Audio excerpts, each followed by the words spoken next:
Hi, welcome to the International Space Station. I'm Expedition 20 astronaut Dr. Robert Thirsk.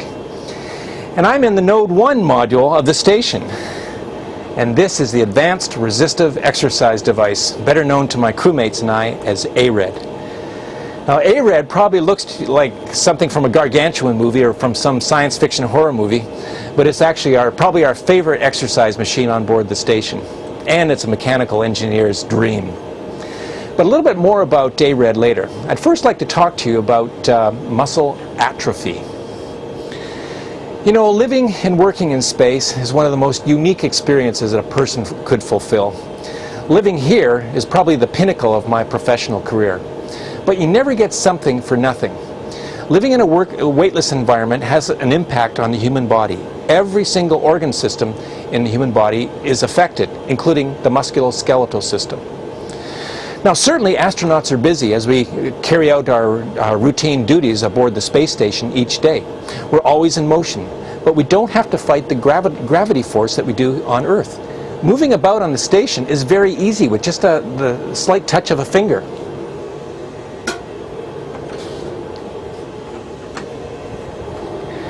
And our legs almost become useless appendages because they no longer need to support our weight in a gravity environment.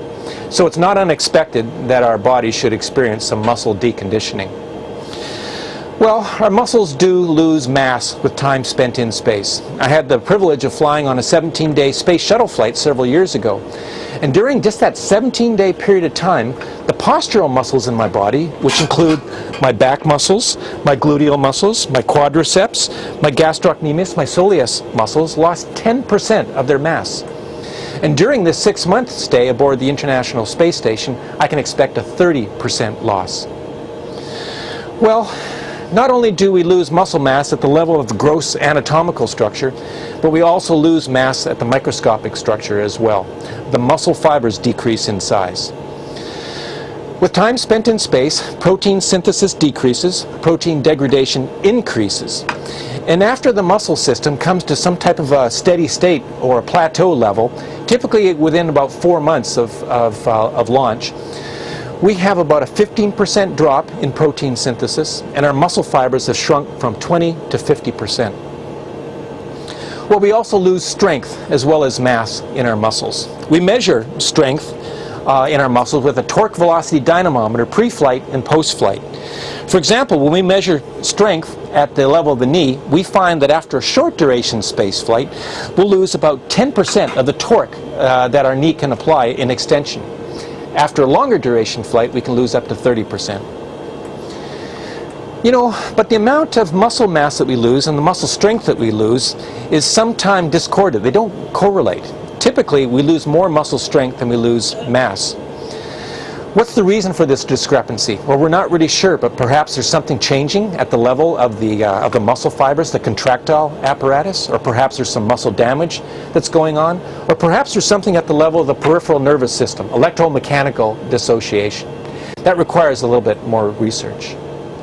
Well, what can association? That requires, I'm a lifelong advocate of exercising, and I have my own routine that I follow at home and at my community gym. But about a year before I launched on this particular mission, I met with my strength and conditioning coach at the Canadian Space Agency in Montreal. And she taught me a new set of exercises that helped to strengthen up my postural muscles in my body, as well as the accessory muscles that are part of my body core. And this is really important because in a weightless environment, it's really tough to work out the accessory muscles. Probably the most important countermeasure for muscle deconditioning, though, is in-flight exercise.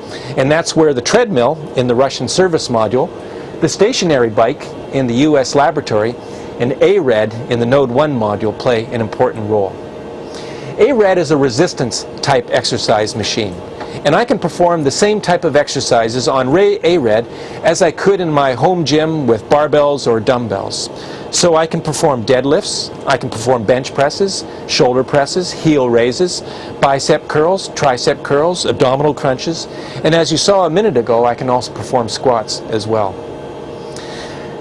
ARED is unique though. It works in a weightless environment, so I can't increase the resistance by changing the weight stack or putting on more plates onto a barbell. Instead, ARED makes use of vacuum. And I work against the resistance provided by these two vacuum cylinders here at forces up to 400 pounds. A very, very good machine. Well, the Russians have countermeasures as well. This is a penguin suit. It's a flight suit, but kind of unique in that within the fabric of the suit are elastic straps or bungees. And when I allow myself to completely relax while wearing a penguin suit, all of the major joints in my body curl up or flex up into something like a fetal position. So if I'm in my body, I need to exert a tonic force of extension at all of my major muscle joints.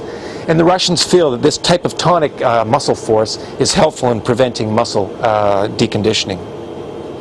And then finally, there's post-flight muscle rehabilitation. When I get back from spaceflight, after 6 months on board the space station, I can expect some muscle soreness. I can expect tight hamstrings, tight calf muscles, and symptoms of plantar fasciitis as well. I'll then go immediately into a post-flight rehabilitation program, working on my muscle mass and strength. And both my muscle mass and strength should return within a couple months after getting home from space. Well, I hope you found the topic of muscle deconditioning in space interesting. That's all we have today from the International Space Station, but tune in again in the days to come and we'll talk about some of the other effects of the weightless environment on the human body. I better get back to my workout.